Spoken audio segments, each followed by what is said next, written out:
한혜식 목사님의 엠마오로 가는 길 위에서라는 제목으로 말씀을 전해 주시겠습니다. 할렐루야. 우리 청년들을 축복합니다. 사랑합니다. 설교 준비하고 올라와 앉아 있는데 마음이 계속 불안해요. 설교를 준비를 게을리한 건 아닌데 왜 불안하지? 가만 생각하니까 설교 준비하면서 진심이 없었구나. 그 마음이 막 생겼습니다. 우리 청년들을 위하고 우리 청년들을 위해 축복한다라고 하는 그 진심, 오늘 그 진심이 우리 청년들에게 들려줄 수 있길 바라고, 우리가 청년들 위해 기도할 때에도 우리의 기도가 하나님 앞에 그 진심이 올려져서 우리 청년들 앞길 하나님 축복해 주는 은혜가 있기를 바랍니다. 청년들 참 취업 준비하느라, 또한 직장 다니는 청년들 같은 경우는 직장 생활하느라, 또 학생들 같은 경우는 요즘 같은 AI 시대에 이제 뭘 먹고 살아야 될지를 모르는, 취업할 자리가 없어서 걱정하는 이런 우리 청년들의 막연한 미래의 고민 가운데 하나님의 동행하심, 하나님의 인도하심의 은혜가 있기를 바랍니다. 오늘 여기 본문에 한 두 제자가 등장하는데, 무거운 발걸음으로 지금 엠마오, 자기 고향으로 내려가고 있는 제자들입니다. 13절 보게 되어지니까 이 두 제자가 예루살렘에서 서쪽으로 있는 한 11km 정도 떨어져 있는 엠마오라고 하는 마을로 지금 내려가고 있습니다. 그들이 떠나왔던 그 예루살렘이라는 곳이 어떤 곳이었는가? 예수님을 따랐던 제자들에게는 꿈과 희망이 머물러 있었던 곳이잖아요. 갈릴리에서 3년 동안 공생에 주님과 함께 동행하다가 이제 예루살렘 올라갈 때에 신바람 난 거예요. 그죠? 저곳 올라가면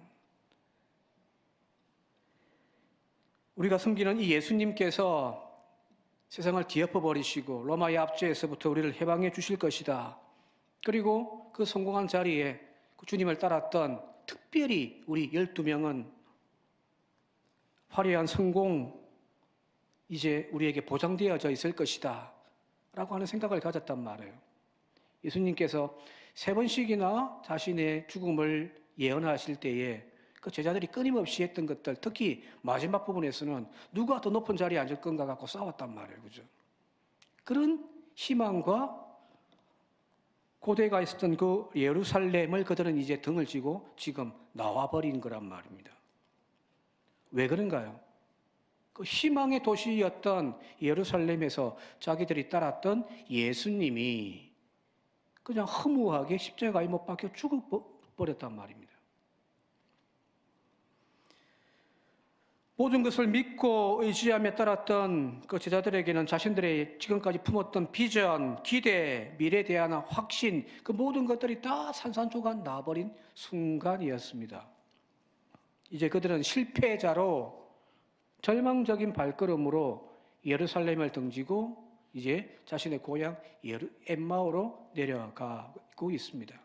그걸 잘 보여주는 것이 오늘 본문 17절인데 17절 하반절에 보게 되어지니까 이 두 사람이 슬픔빛을 띠고 머물러 서 있더라는 것. 그들의 지금 표정이 슬픔빛을 띠고 있습니다. 헬라어로 스키스로포이라고 하는 단어인데요. 단순하게 어떤 슬픔, 눈물, 내가 섬기고 내가 따랐던 예수님이 죽었다. 그것에 대한 어떤 슬픔의 의미만은 아닙니다. 이 단어는 우울함, 침울함, 얼굴을 찌푸린 그런 뜻이거든요.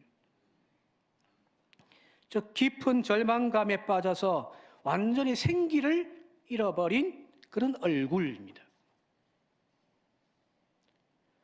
며칠 전까지만 하더라도 막 그들의 얼굴에는 생기가 돌았단 말이에요. 그들의 가슴에는 뭔가 불이 타올랐단 말이에요. 그죠? 그런데 그 불이 지금 다 꺼져버린 거예요. 뜨겁게 타오르는 장작을 한번 생각해 보십시오. 벌겋게, 그죠? 불이 확 타오르는 그 장작. 그런데 이제 그 장작이 다 타버리고 난 다음에 재가 되었을 때에 차갑게 회색빛을 띠고 있는 그 장작, 지금 이 두 제자의 얼굴이 바로 그런 빛을 띠고 있더라는 겁니다. 뜨겁게 타올랐던 소망, 그 품었던 가슴이 차갑게 식어져 버려서 완전히 꺼져버리고 이제는 저 잿더미 같은 잿빛으로 변해버린 이 제자들의 얼굴입니다. 요즘 청년들의 얼굴이 바로 이런 슬픈 빛을 띠고 있지는 않은가라는 생각을 가져봅니다. 남들은 다 앞서가고 있는데 지금 나만 뒤처져 있는 것은 아닌가라고 하는 그 불안감들.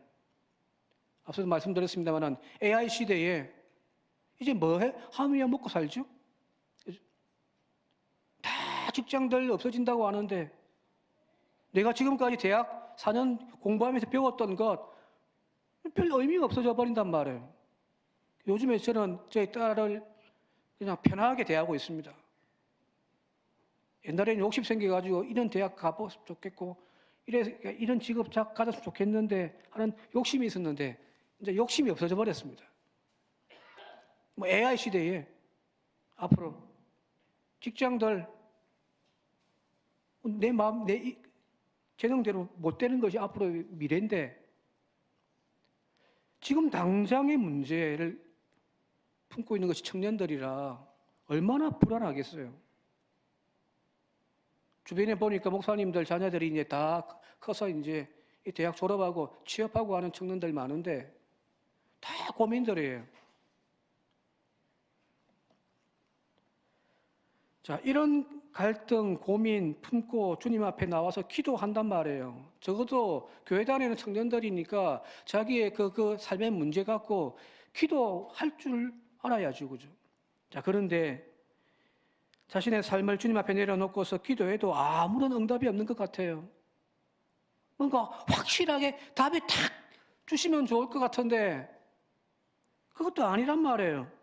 그러니 자꾸만 내 삶도 힘든데 내 영적인 믿음도 자꾸만 회의감에 빠지기 시작한단 말이에요.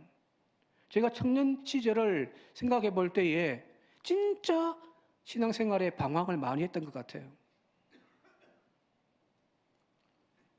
교회 다니도 소용없어. 기도해도 내 삶은 안 바뀌어. 그래서 자꾸만 신앙의 끈들은 옅어지고 점점 예루살렘 신앙의 중심이어야 할 그 예루살렘에 가까이 그곳에 머물기보다는 오히려 이 예루살렘을 떠나서 저 세상이라고 이야기할 수 있는 엠마오로 도망치듯 자꾸만 우리 청년들의 발걸음들이 교회와 멀어지고 있지는 않습니까? 자, 그런데 이 짙은 패배감, 회의감에 빠져서 걷고 있는 이 두 제자에게 놀라운 일이 발생하는데 15절 말씀입니다. 같이 한번 읽어볼게요. 15절입니다. 시작. 그들이 서로 이야기하며 문의할 때에 예수께서 가까이 이르러 그들과 동행하셨더라는 겁니다. 그죠?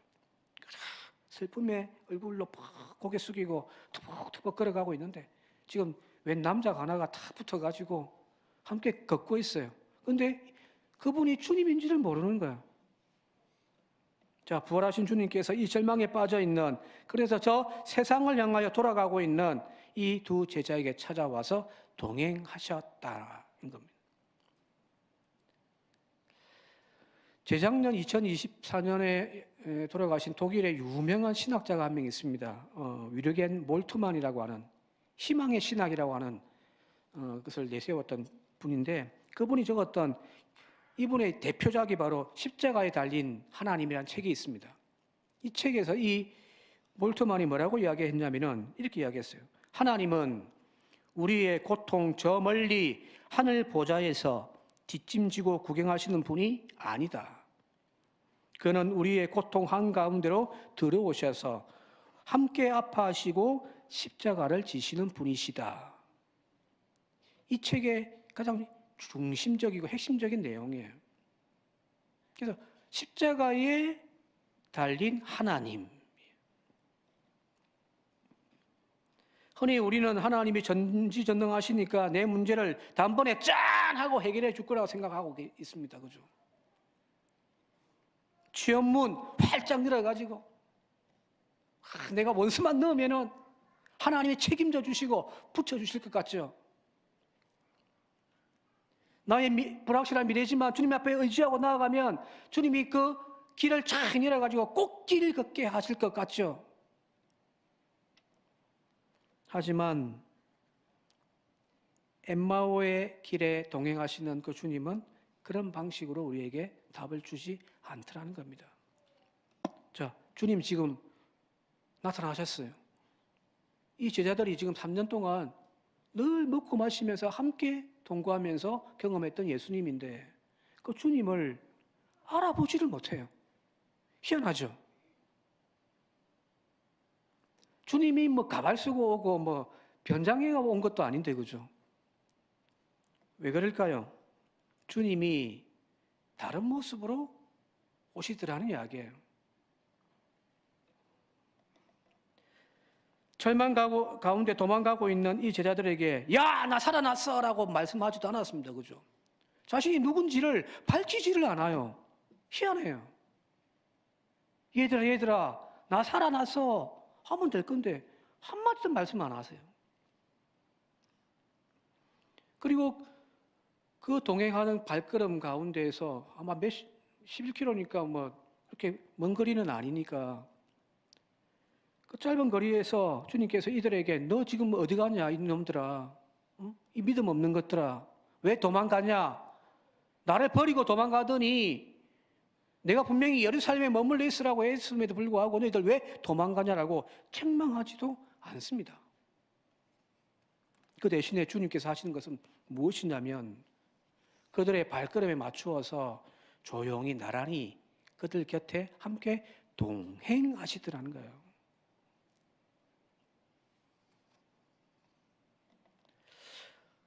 그리고 17절 같이 한번 읽어보겠습니다. 17절입니다. 시작. 예수께서 이르시되 너희가 길 가면서 서로 주고받고 하는 이야기가 무엇이냐라고 묻습니다. 그리고 지금 그들이 막 이런저런 이야기 했을 거 아니에요. 내가 예수님 따랐는데 그래서 내 전 재산 다 갖다 바치고 포기하고 주님만 따랐는데 이게 뭐냐고 불평한 말도 나왔을 거고 내가 이번 교회 예루살렘만 올라가면은 꽃길이 열 줄 알았는데 세상에 선생님이 십자가에 못 박혀 죽다니 하는 그런 절망감들, 회의들, 불평들 이야기 아니었을까요? 그런데 주님은 그들의 이야기를 그냥 다 듣고 계시더라는 거예요. 그죠? 저는 이 대목에서 가슴이 조금 뭉클해졌습니다. 지금 우리 기독교가 그리고 오늘날 교회가 우리 청년들에게 놓치고 있는 모습이 바로 이것이 아닐까라는 생각 때문입니다. 청년들의 이 치열한 현실 속에 아까 기도했잖아요. 청년이 불안합니다. 우리의 미래가 불확실합니다.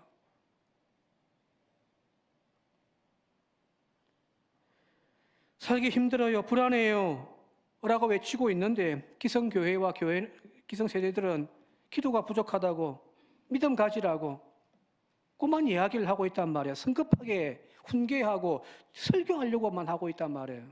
답을 주려고 하죠. 그죠?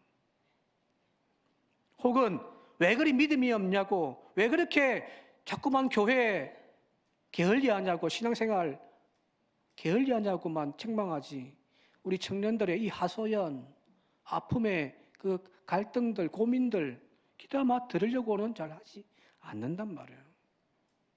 제가 처음에 이야기했잖아요. 설교 준비했어요. 불안해요. 왜? 진심이 없어서. 왜 진심이 없을까요? 청년들에게 관심 가져주지 않고 그들의 소리를 귀 기울여 들어본 적이 없기 때문에. 자, 그런데 예수님께서는 지금 우리들처럼 다짜고짜 설교하며 답을 주려고 하지 않습니다. 신앙의 자리 예루살렘에서 떠나 저 세상이라고 할 수 있는 엠마오로 내려가고 있는 그 절망적인 발걸음에 대해서도 책망하지 않습니다. 너희들 왜 교회에 자꾸만 멀어지니? 라고 말하지도 않습니다. 단지 그냥 그들의 이야기를, 원망을, 불평을, 불안한 마음을 들어주고 있더라는 겁니다. 경청이죠. 그죠?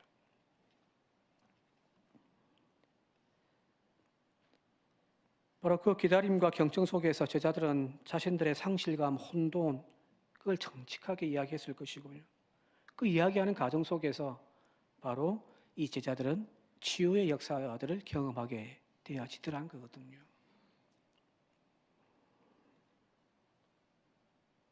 오늘 우리 청년들이 정말 주님 앞에 나와서 기도했으면 좋겠습니다. 기도하는데 그냥 뭐 거창한 기도 필요 없습니다. 그죠?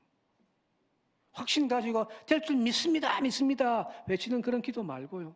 지금 불안한 그 마음들, 지금 회의감을 느끼고 있는 신앙의 회의감을 느끼고 있는 그 마음들 숨기지 말고 그냥 그대로 털어놨으면 좋겠습니다. 속 시원하게. 그때 주님께서 내 곁에 다가오셔서 토닥거려 주며 그래 힘들지 그 불안한 마음 나도 알아 라고 경청하시는 그 주님을 만났으면 좋겠어요. 자꾸 불안하니까 세상으로 나가버리더란 말이에요. 아니 오늘 내 곁에서 나와 동행하시면서 나의 아픔을, 나의 불안함을, 나의 원망을 듣고 계신 그 주님이 계심을 우리 청년들도 경험하시길 바랍니다. 자, 여러분들 청년들뿐만이 아니에요. 오늘 여기 계신 우리 모두도 아마 솔직하게 이야기한다고 한다면은 그런 생각 아마 다 가지고 있지 않을까 싶습니다. 여호와는 나의 목자시니 뭐죠? 내게 부족함이 없다고 하잖아요. 그죠? 아멘입니까? 그런데 여러분들은 부족하지 않습니까? 여호와는 나의 목자시니 내가 부족함이 없으리라고 우리는 고백하고 아멘까지 하는데 근데 실제 내 삶은 지금 당장 생활비가 쪼달리고 우리 학생들은 다음 학기 학비가 없어가지고 아르바이트를 해야 되는지 어떻게 해야 될지를 모른단 말이에요. 왜 나는 부족하죠? 구하라 그리하면 주실 것이요 찾으라 그러면 찾을 것이요 두드리라 그러면 열릴 것이라고 하는데 도대체 밤낮 기도했는데도 왜 내가 원하는 직장, 내가 원하는 그 기도 제목들은 응답이 없고 지금쯤이면 짠 하고 뭔가가 답이 나와야 되는데 왜 문들은 열리지 않죠? 여러분들은 안 그래요? 저는 그렇거든요. 성경이 말하는 아름다운 약속들과 지금 내 앞에 펼쳐지고 있는 팍팍한 나의 현실은 너무 거리가 멀지 않습니까? 내가 아멘 믿고 있는 성경 말씀과 나의 살아가고 있는 현실의 삶이 너무 괴리가 있지 않냔 말이에요. 여러분들 이 괴리를 어떻게 극복하고 계세요?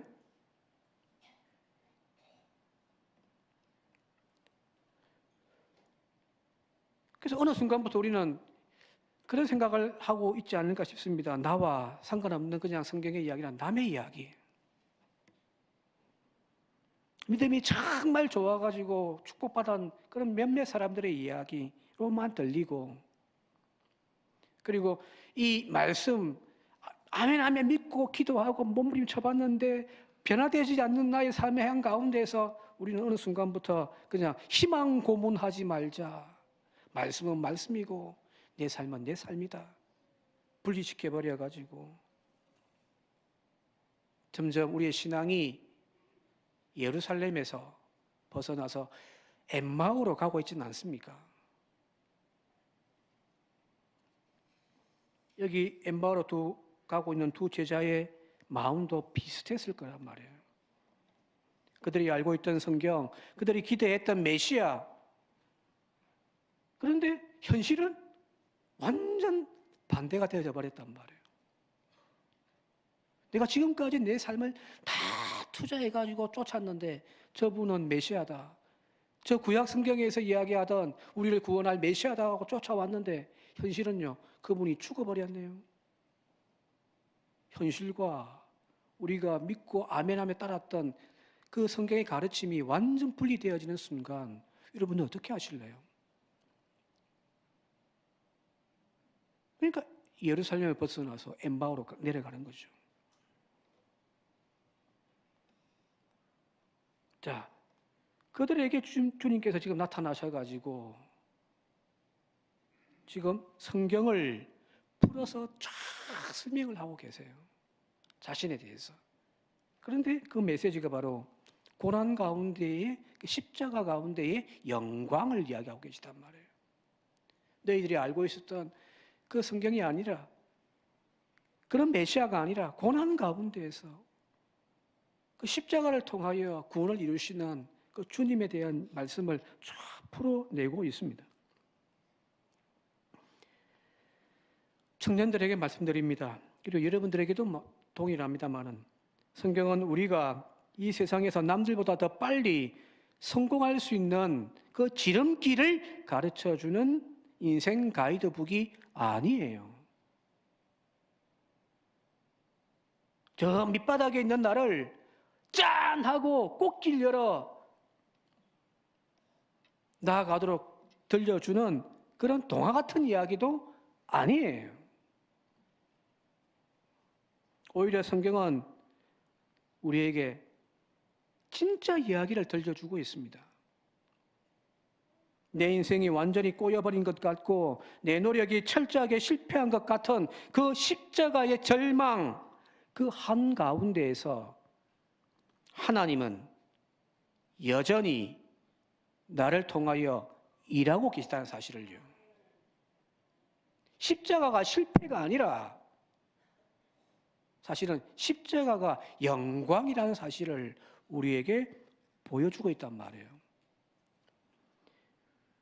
십자가를 벗어버리고 왕관을 서야 그것이 하나님의 뜻이 아니라 하나님의 뜻은 그 십자가의 자리를 통하여서 이루어 가신다라는 겁니다.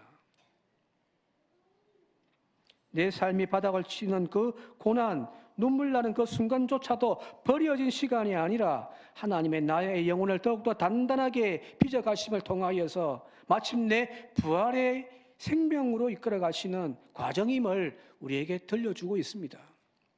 즉 성경은 우리에게 지금의 이 절망스러운 고통을 잊게 만들어주는 마취제가 아니에요.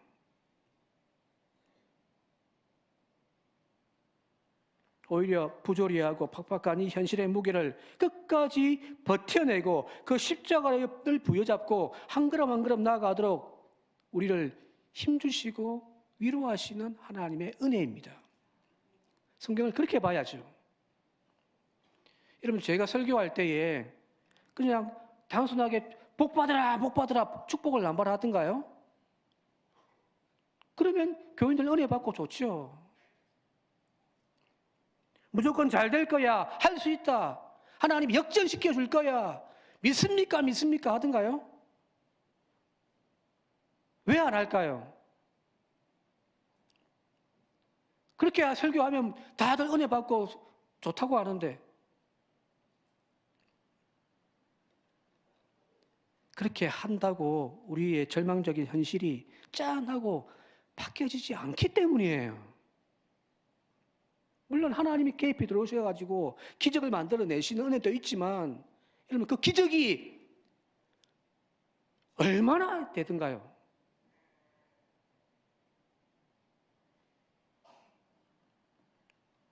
절망적인 현실에 그냥 하나님이 바꿔주실 거다라고 하는 무조건적인 희망이 아니라 어떠한 상황, 어떠한 형편 속에서도 주저앉지 아니하고 하나님 옷자락 부여잡고 용기를 가지고 다시 일어설 수 있도록 힘을 주는 것이 그게 하나님의 뜻인데, 그죠? 사기꾼들은 그렇게 해요. 미십니까? 미십니까?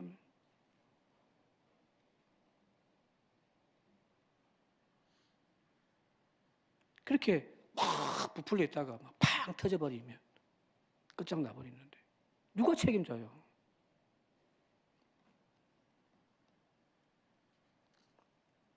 주님이 지금 말씀하시는 것은 그거예요. 그 십자가가 은혜다. 그것이 실패가 아니다. 그죠? 네가 지금 겪고 있는 그 고통이 그것이 바로 하나님의 은혜다. 그 속에서 하나님은 꽃을 피워내려고 지금도 너의 삶 가운데서 역사하고 있다.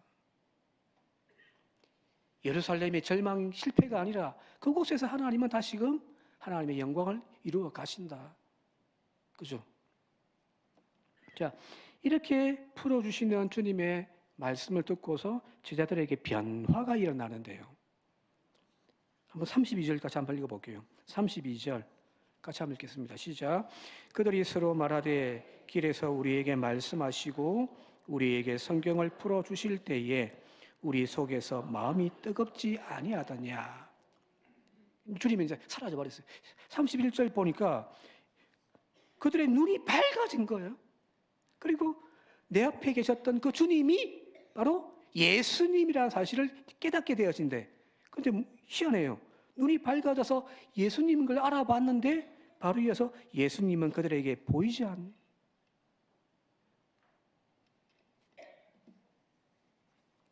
이 부분은 내가 다음에 이야기할게요. 시간이 없으니까. 첫 번째, 그 말씀을 듣는 순간 그들의 눈이 열려요. 그리고 그들의 식어졌던 마음이 다시금 뜨거워지더라는 거예요. 성경 보시면은 추석 달아놨는데 여기 뜨거워지다 이 단어를 불타더라는 거예요. 그죠? 식었던 꺼져버렸던 불씨가 다시금 확 타오더라는 거예요. 세상은 하나도 바뀐 것이 없습니다. 통장 잔고는 여전히 비어 있고요. 세상은 여전히 차갑고 불안정해요. 나의 진로와 앞으로의 미래는 여전히 불투명합니다. 주님이 확 상황과 현실을 뒤집어가지고 바꾸어 놓은 것이 아니에요. 그래서 여기 그 예수님은 그들에게 보이지 않더라는 의미예요. 눈만 열려진 거예요. 이 마음의 문이 열려지니까 실패했던 그 고난의 현실이, 그 십자가가 새롭게 보여지는 거예요. 내 인생의 실패인 줄 알았던 그 시간들, 하나님이 침묵하시는 줄 알았던 그 고통의 순간조차도 모든 것이 하나님의 은혜와 계획 속에 있는 하나님의 길이더라는 거예요. 그걸 보게 되어진 거죠. 이게 은혜 아닌가요? 요즘에 극장가에 기독교인들이 꽉 찾아가가지고 막 데이트가 친 영화가 하나 있습니다. 신의 악단이라고. 저는 빨리 그 이제 극장 내려오면은 교회에서 한번 같이 상영해서 보려고 기다리고 있는데 아직까지 영화관에서 안 내려와가지고 못 보여주고 있는데, 이 신의 악단에서 소개되어진 그 찬양이 하나 있습니다. 다 아시는 찬양인데 배우가 다 찬양을 부르는데 막 저도 그거 듣다가 눈물이 핑 돌고, 나중에 이제 우리 청년들이 헌금 특송할 때 또 부를 건데 광야를 지나며라고 하는 찬양입니다. 히즈윌이라고 하는 사람이 부른 찬양이에요. 그 가사 한번 좀 보시겠습니까? 다 아시는 찬양입니다만은 그 가사가 이래요. 왜 나를 깊은 어둠 속에 홀로 두시는지, 어두운 밤은 왜 그리 길었는지, 나를 고독하게, 나를 낮아지게, 세상 어디도 기댈 곳이 없게 하셨네. 주께서 나를 사용하시려, 나를 더 정결케 하시려, 나를 택하여 보내신 그곳 광야, 성령이 내 영을 다시 태어나게 하는 곳 광야, 광야에 서 있네. 내 자아가 산산이 깨지고 높아지려 했던 내 꿈도 주님 앞에 내려놓고 오직 주님 뜻만 이루어지기를, 나를 통해 주님만 드러나기를 광야를 지나며. 사람들은 이 절망적이고 고통스러운 광야를 벗어나게 해달라고 이야기하는데, 그런데 유대인들의 신앙의 가장 모태는 바로 이 광야란 말이에요. 그곳에서 하나님을 만났고 그곳에서 인생의 목적과 방향을 찾는 것이 유대인들이었습니다. 그게 구약 성경이고요.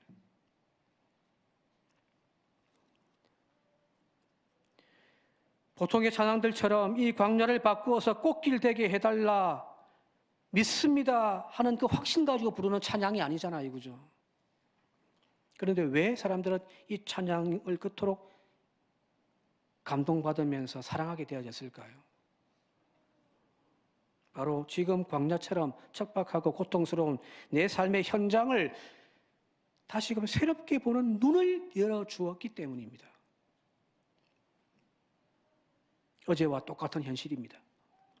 주님의 은혜를 깨닫고 다시 보니 이곳이 나를 다시금 새롭게 태어나게 하는 은혜의 자리임을, 천국임을 깨닫게 되어지더라는 거예요. 어제까지는 지옥 같은 가정이었는데, 그래서 하나님 이 가정 벗어나게 해달라고 못 살겠다고 울부짖었던 그 기도였는데, 주님이 그 광야 속에서 나의 눈을 열어 깨닫게 하심을 통하여 그 가정이 나의 사역지요, 내가 여전히 짊어져야 할 십자가요, 또한 천국임을 깨닫게 하시더라는 거예요. 지금 엠마오로 내려가는 이 두 자에게 쓸쓸하게 걸어가고 있는 그 차가운 그 길, 그 현실들, 그것이 바로 광야 아닙니까? 그들은 예루살렘에서 의지했던 모든 것들, 화려한 자신들의 성공의 꿈들, 사람들에게 인정받는 그 인정 욕구, 나의 계획 다 무너지고 허물어져 버렸지만 그 광야가 절망의 순간이 아니라 희망이 되어짐을 깨닫게 되어집니다. 그래서 그들이 어떻게 되어지냐면은 다시 어떻게 합니까? 발걸음을 돌려 예루살렘으로 올라가더라는 거예요. 33절 한번 볼게요. 33절입니다. 함께 읽겠습니다. 상반절 읽을게요. 시작. 곧 그때로 일어나 예루살렘에 돌아가더라는 거예요. 조금 전까지 10원짜리 100원짜리 욕하면서 내 인생 망했다고 불평하면서 등지고 도망쳐 나왔던 그 예루살렘인데, 이 부활하신 주님을 만나고 그들이 다시금 발걸음을 돌려 예루살렘으로 올라가더라는 거거든요. 다시 말씀드릴게요. 신앙은 우리의 현실을 도피하게 만드는 마취제가 아닙니다. 힘들고 눈물이 많고 고통스러운 현실을 그냥 교회 와서 할 수 있다 하면 된다, 박수치며 찬양하면서 그냥 위로받는, 그게 신앙이 아니에요. 신앙은 오늘 그 절망을 바라보는 우리의 눈을 열어 또 우리의 식어진 가슴을 또 불을 지펴 그 현실 속에서 다시금 삶을 일고 갈 수 있도록 용기 주시고 힘 주시는 것이 바로 그게 믿음이고 신앙입니다. 그게 건강한 종교 아니겠습니까? 가짜 예수 만나지 말고 진짜 예수 만납시다. 우리 청년들이 이 진짜 예수를 만나시길 바랍니다. 그래서 지금 절망스럽고 불평스럽고 답을 찾지 못해서 신앙에서 점점 멀어졌던 우리 청년들이 다시금 그 신앙의 자리로 돌아와서 자기의 십자가 또 짊어지고 또 한 걸음 한 걸음 주와 함께 걸어갈 수 있는 우리 청년들이 되기를 바랍니다. 그래야 할 때에 푸른 초장이 나오는 것이고 쉴만한 물가를 만나게 되는 것이지, 회피하고 도망간다고 되어지는 것은 아니거든요. 오늘 우리 청년들에게 당부드리고 또한 축복드립니다. 주님을 만나십시오. 주님에게서 식었던 우리의 영혼의 그 꺼졌던 불씨를 다시금 지피십시오. 그리고 주와 함께 열심히 사십시오. 그러면 주님께서 좋은 것들로 열매 맺게 해주실 줄 믿습니다. 그런 우리 청년들, 우리 성도들 되기를 주님의 이름으로 축원드립니다. 함께 기도드리겠습니다. 고마우신 아버지 하나님, 엠마오로 향하여 걸어가고 있는 발걸음, 그 두 사람이 오늘 우리들은 아닌지요? 그 두 사람이 지금 교회와 신앙의 자리에 와 멀어지고 있는 우리 청년들은 아닌지요? 하나님, 그들을 찾아가 주시고 만나 주시옵소서. 그 속에 있는 불안, 절망, 또한 좌절, 다시금 하나님 그들 마음 어루만져 주시어서 눈을 열게 하시고, 아버지 하나님 그들의 꺼졌던 심령 속에 다시금 불을 지펴 주시어서 자신의 고통스러웠던 현실이었던 그 예루살렘으로 돌아가 다시 십자가 지고 또 달려가고 또 달려가는 우리 청년들, 우리 모두가 되게 하여 주옵소서. 예수님의 이름으로 간절히 기도드리옵나이다. 아멘.